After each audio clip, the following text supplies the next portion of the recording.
Last night, President Obama delivered his final State of the Union message to the nation. He promised us a different kind of speech, shorter, which it was by bare minutes. Yeah. But it was likened, I heard this morning, to more of a CEO talk, a pep talk, rather than a laundry list of policy moves that he was planning for the next year, and ended up being kind of a statement about economic optimism, but also about the diseased politics of our country. Was it effective? We've gathered the editorial board, a number of the members of the editorial board of the Plain Dealer and cleveland.com to render their opinion about this. I'm Elizabeth Sullivan, I direct the editorial board, and I'm joined by Ted Diadin, Sharon Broussard, Chris Evans, and Pete Krause, all members of the editorial board, to share their views. Pete and I live tweeted off the speech last night, so I'm going to start with Pete and ask him for his overall take. Obama is a great speaker, number one. Okay, I've never heard him not deliver a good, powerful speech. Whether you agree with the things he says or whether you think you have to fact check him a little bit, that's another story.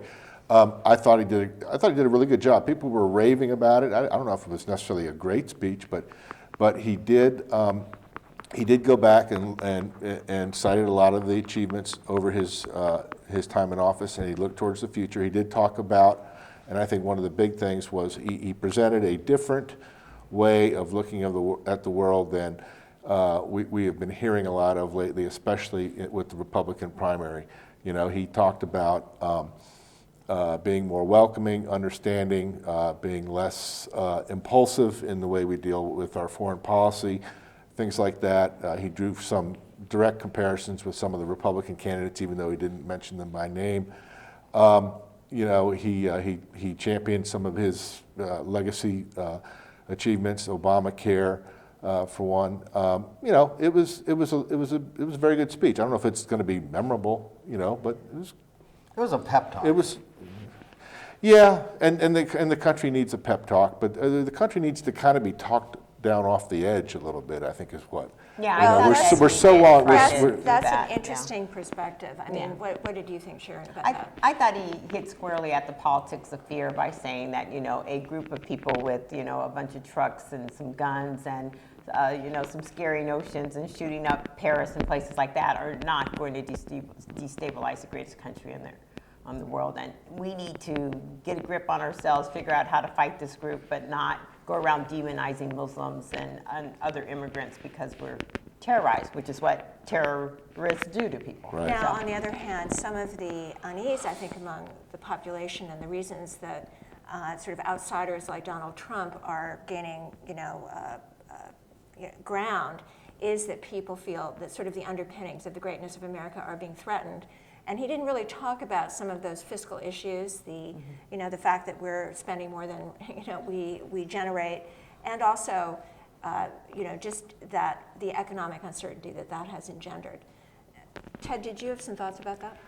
Yeah, oddly enough, I don't agree with Obama on many things, but I found this speech inspiring. I thought he did a good job. I've read his opponents and looking out over the crowd, you could kind of see some people categorized it as boring. I didn't think it was boring at all. I thought it was poignant, especially when he talked about how he wished his big failure was not bringing people together, and he wished he had, and he mentioned Lincoln and Roosevelt, and I thought that was a poignant moment. But the way he characterized it, it made me. It was a speech to Americans, and it made me feel good and positive, and like he and I were on the same page in a lot of things, which I rarely feel.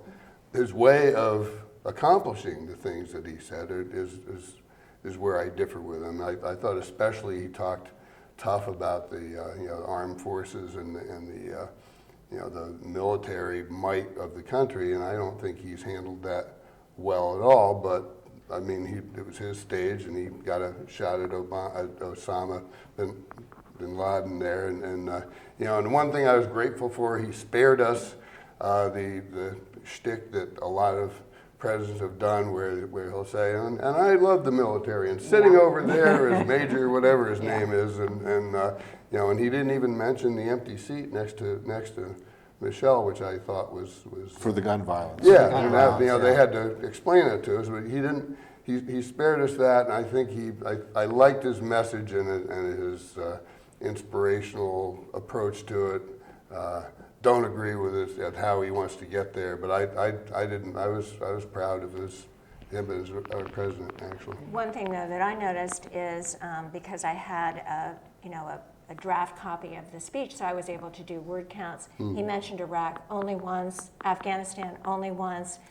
We have troops, still in harm's way, still dying in both those places. We're sending more reinforcements. I honestly feel, as the commander-in-chief, he still owed the nation more on those topics.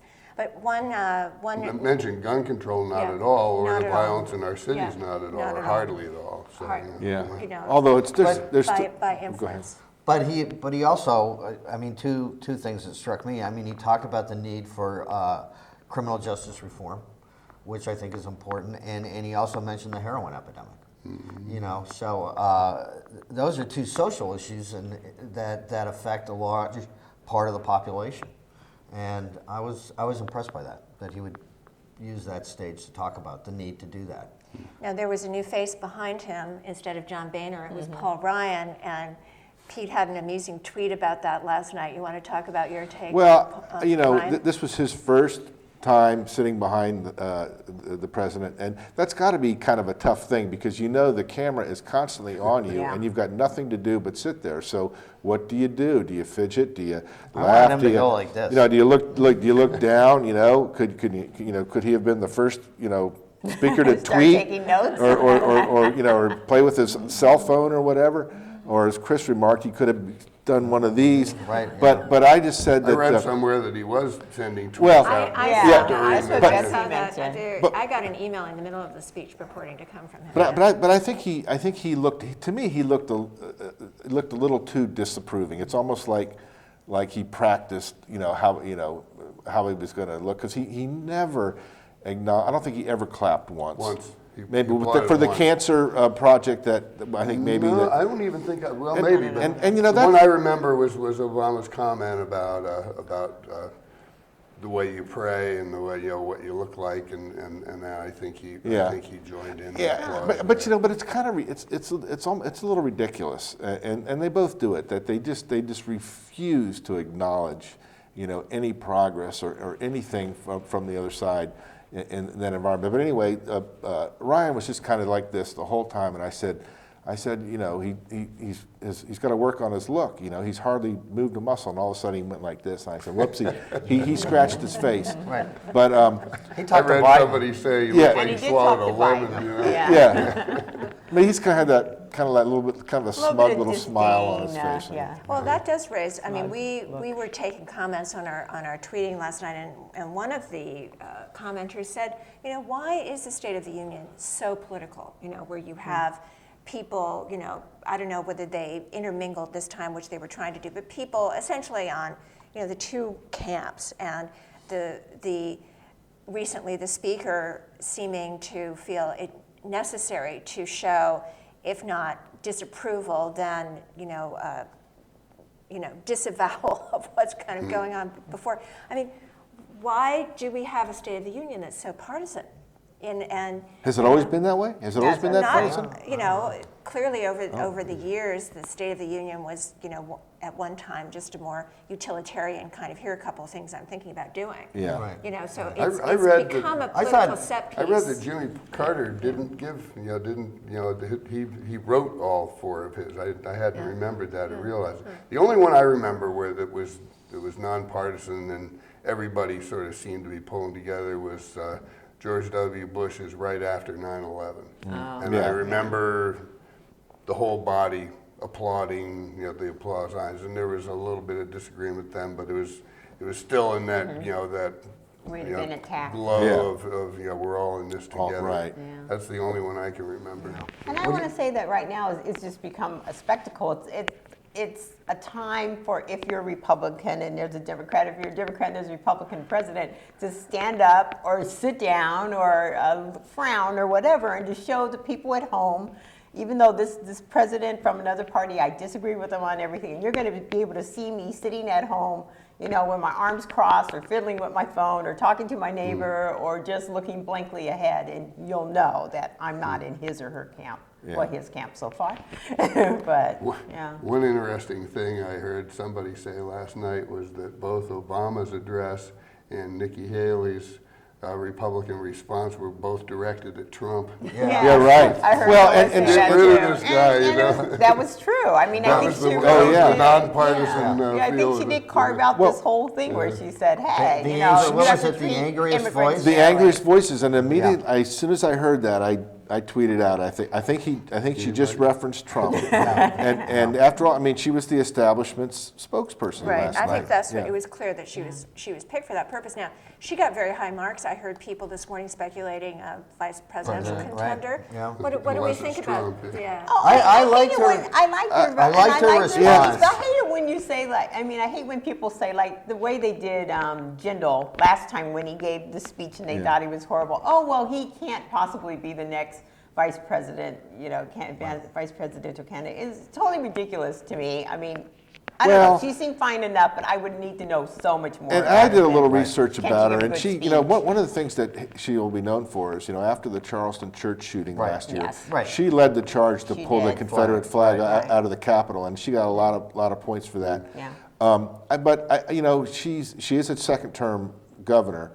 I think she's got some issues but she's a woman and she's a minority, so okay, she's immediately being thought of as a vice presidential candidate for those reasons and what that could bring to the election. But as far as her actual qualifications, She'll No, have but to she capture was- the Sikh vote. Huh? But she well, was she's actually a also- Methodist. She's actually a Methodist. She wasn't born a Sikh, but she can. I'm sorry, she can- Chris. I was going to say, I mean, she also, besides the Confederate flag, there were those huge floods. And she proved, very competent in dealing with that and helping people. So I think I she- was impressed with her response. I thought it was Well, measured and I liked, we can't listen Yeah. to the angriest voices. I thought that was. And both she and the president said basically, hey, we've done things the wrong way. I wondered Yeah. if, this Trump in an ironic way, maybe it's going to bring the Republicans and Democrats together. I think so. In the Temporarily. We can Just only temporary. hope, yeah. I still believe that Trump is a Democratic plant. And this is all, he's goodness. really working for Hillary, and that's what this is all about. And it will It's the be only thing exposed that on makes that. sense. Yeah. Well, I was listening to some of the CNN talking heads afterwards, and there was a guy on there, I guess he's a former rep from Michigan, a guy named Mike Rogers, and he was trying to make the claim that Trump actually has a great deal of Democratic support, and which is ridiculous. I think he was trying to pass something off that just simply isn't true. But Betsy, you made a point earlier though that with Bernie Sanders and his success right now, that they're tapping into a lot of the same sentiment. Both Yeah, on, I wouldn't discount the fact that there might be Democrats leaning toward Trump. I think that both of them, and Trump particularly, is being very conscious about this, going after this disaffected voter or the person who hasn't voted in a long time because they think that politics isn't about them, and that the promises of politicians have always proved hollow, and their lives are not improving despite the president's optimism. We've talked about doing a follow-up about the state of the people, and we'll be posting something on that later today. What is the real state of the people? Right. I think that underlies the the success of Trump and maybe the resurgence of Bernie Sanders, who seems to be giving Hillary Clinton a run for her money on the Democratic side. So. And and you want to see, I don't know, I guess I'm not surprised to see outsider candidates because, you have a Jeb and a Clinton in the race, and I think even among people who, are party faithfuls, there's a lot of pause about that, about why same big names are rolled around yet again. So. Right. One last point, Betsy. the traditional, the State of the Union is strong.